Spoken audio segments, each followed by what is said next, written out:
Now then, the Australian Prime Minister Scott Morrison has said he's yet to decide whether he'll be attending COP26, the UN climate change conference, in November. And he joins the likes of China's President Xi Jinping, who's also yet to confirm if he'll be attending the summit in Glasgow. So without leaders of the world's biggest countries, how much could the summit achieve? Well, let's discuss this now. Mike Berners-Lee, to you first of all. Does it really matter if the likes of Scott Morrison or Xi Jinping are actually there in person? They'll have delegations in Glasgow, won't they? Do you need the people themselves there?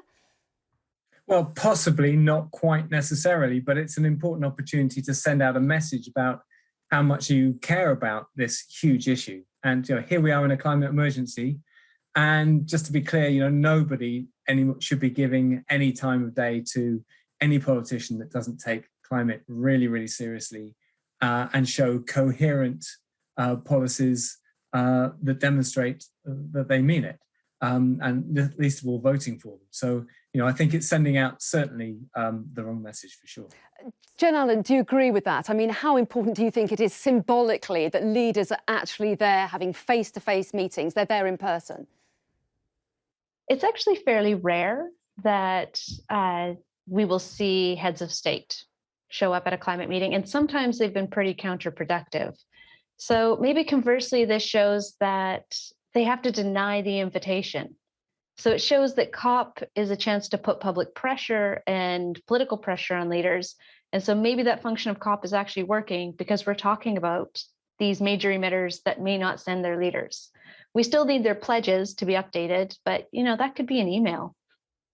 Well, that's interesting. And in fact, as you say, it's not just about turning up, it's what's decided there, isn't it? Let's take a look at what the UN head has said. He said, either we're united or we're doomed. So what do you think, Mike? It's not just about persuading world leaders to turn up, it's getting consensus when they're there. So how do you do that? Well, I mean, the quote you've just given sums up the big picture on what the situation we've got now. So either humanity is going to learn to cooperate at the global level quickly, far better than it's ever done before, or it's pretty clear that we're going to head to a pretty dark place in the reasonably near future. So that is that's the sort of top line of it. So how do we get about that cooperation? One of the things is we need to find a way of this working for everyone and all states.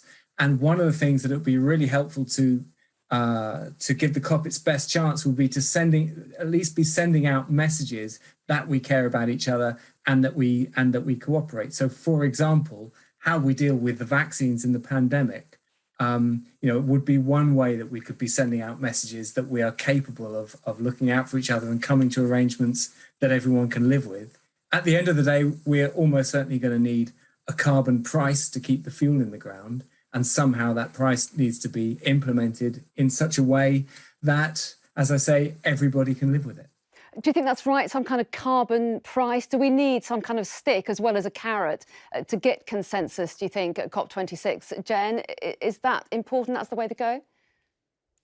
There's very few sticks in global cooperation, I'm afraid.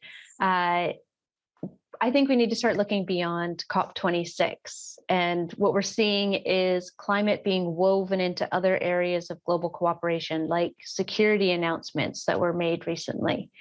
So we can start realizing that just like the pandemic has influenced so many parts of our lives, climate change is going to do the same thing. And it's going to touch on many areas of cooperation at the global level. And we're going to have to start building incentives to act on climate into trade agreements, into security agreements, into humanitarian and food-related agreements. And that will increase the pressure to act on climate, because if we don't, then all of those other agreements will start to fail.